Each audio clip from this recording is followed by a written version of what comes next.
Half time শেষে ব্রাজিলের 2 গোলে এগিয়ে আছে স্কটল্যান্ডের সাথে, আর সেই 2টা গোল একমাত্র ভিনিসিয়াস জুনিয়রই দেয়। আজকে তো ভিনিসিয়াস জুনিয়রের হ্যাটট্রিক হয়ে গেল না, কিন্তু আর হ্যাটট্রিক হইছে না, কারণ তার সেকেন্ড গোল বিয়ারে চেক করে বাতিল হয়েছে, ফাউল ধরছে, এটা বিয়ারে চেক করি, নাহলে তার আজকে হ্যাটট্রিক আসলে হাফ টাইমের আগেই, কিন্তু না, অবশেষে সে 2 গোল করছে।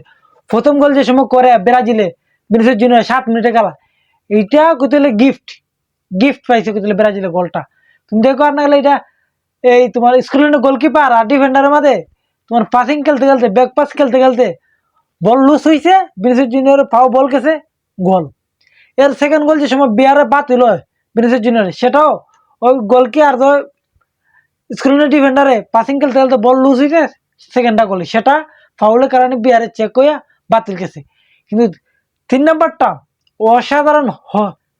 অসাধারণ হেডে লস টাইমের খেলা, হেডে গোল দেওয়া যায় ভিনিসিয়াস জুনিয়র, আর ভিনিসিয়াস জুনিয়র আজকে হ্যাটট্রিক আছে, হ্যাটট্রিক হয়েছে না, 2 গোল হয়েছে।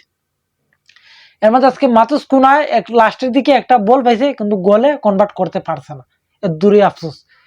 তুমি আনা দেখো, বল বেশি রাখছে তোমার স্কটল্যান্ডে পায়ে বল, কিন্তু এটাকেও গেছে ব্রাজিল। মানে খেলা কোন লেভেলে গেছে, মানে অপোজিশন পার্টির বল দিয়া ফ্রি মুভমেন্টে গোল দেওয়া, সেই লেভেলে গেছে আজকে ব্রাজিল। মানে অপোজিশন পার্টি খেলবে, মানে বিপরীত দিক থেকে অ্যাটাক দিতে আসবে, উল্টা অ্যাটাকে ফ্রি গোল।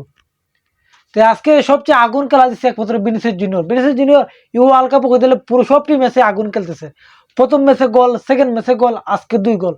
আশা করতেছি আরো 45 মিনিট সময় আছে, সেই মিনিটের ভিতরে যদি ভিনিসিয়াস জুনিয়র আরো একটা গোল হয়ে যায়, তাহলে আজকে তার হ্যাটট্রিক হয়ে যাবে, ওয়ার্ল্ড কাপের তার জীবনের প্রথম হ্যাটট্রিক হয়ে যাবে সম্ভবত। এখন দেখা যাক 45 মিনিট পরে সে গোল করতে পারে না পারে না।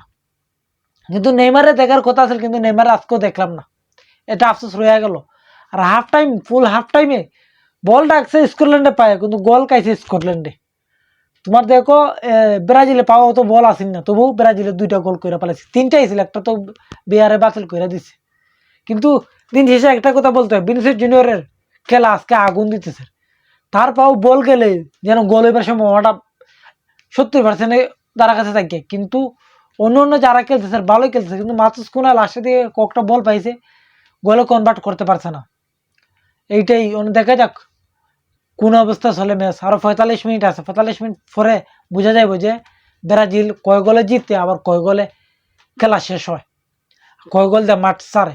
বিশেষ করে লাস্ট 45 মিনিটে যদি ভিনিসিয়াস জুনিয়র আরো একটা গোল করে পালালে, তাহলে তো হ্যাটট্রিক হয়ে যাবে। এখন দেখার বাকি যে ভিনিসিয়াস জুনিয়র হ্যাটট্রিক করতে পারে কি পারে না।